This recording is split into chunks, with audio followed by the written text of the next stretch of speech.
Good morning, it's December 7th, and this is your daily brief in climate change. Here's everything you need to know. The COP28 summit in Dubai is focusing on reducing greenhouse gas emissions and addressing climate change.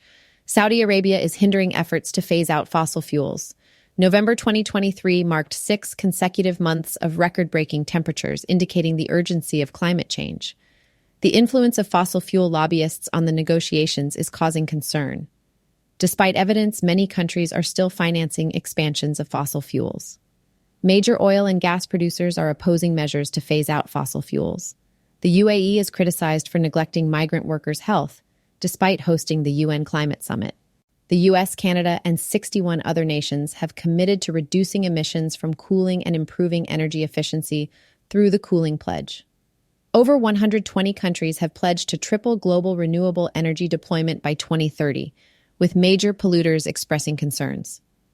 The main issue at the summit is the decision between phasing out or phasing down fossil fuel use.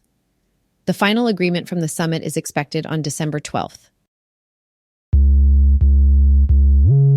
A new report by over 200 scientists warns of grave threats from ongoing carbon pollution.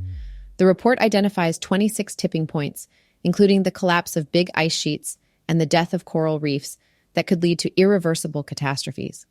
Urgent action is needed to prevent breaching these tipping points, including a rapid phase-out of greenhouse gas emissions.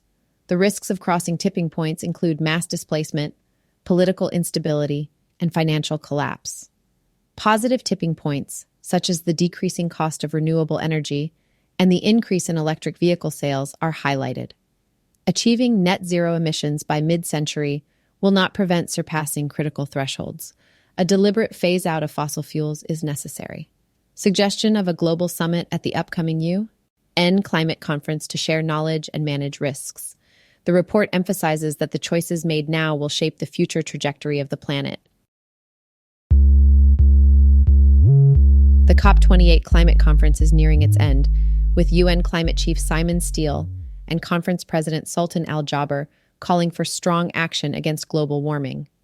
Steele criticizes the current draft agreement as lacking substance and urges for increased renewable energy and a phase-out of fossil fuels. There is resistance from countries such as Saudi Arabia, Russia, China, and India, who are against mentioning specific sectors or fossil fuels. Steele warns against political games and stresses the need for clear directives from governments and a statement signaling the end of the fossil fuel era.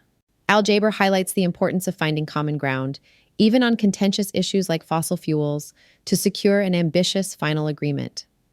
Both Steele and Al Jaber stress the urgency of achieving results that guide action within the current decade. Glaciers have shrunk at an unprecedented rate between 2011 and 2020. The Antarctic ice sheet has lost 75% more ice compared to the previous decade. WMO's Decadal State of the Climate report indicates an ongoing trend of global warming.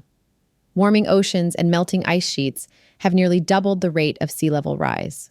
Glaciers worldwide are thinning by about 1 meter per year on average. Several glaciers in equatorial regions are projected to disappear within the next decade. Ice loss in Greenland and Antarctica has increased by 38% in the past decade, contributing to accelerated sea level rise. The report emphasizes the need for urgent action to reduce carbon emissions and combat climate change. The World Meteorological Organization, WMO, reported that 2011 to 2020 was the warmest decade on record due to rising greenhouse gas concentrations. The increased temperatures resulted in drastic ice melt and sea level rise, with the Antarctic ice sheet losing 75% more ice than in the previous decade. Ocean heat and acidification are harming marine ecosystems, and extreme weather events are increasing. Despite these changes, the report notes success in reducing the Antarctic ozone hole through global efforts. The WMO's Secretary General stressed the urgency of cutting greenhouse gas emissions and called for more ambitious climate action. The report emphasizes the need for climate finance to meet climate goals. The past decade saw significant weather events causing casualties and economic losses, primarily in the US and East Asia. The WMO plays a critical role in monitoring weather and climate, with the goal of advancing scientific knowledge and public safety. This has been your daily brief in climate change. To read more about these stories, follow the links in the episode bio. You can also subscribe to these updates at www.brief.news. And for more daily podcasts about the topics you love, visit www.brief.news/podcasts. Tune in tomorrow. We'll be back with everything you need to know.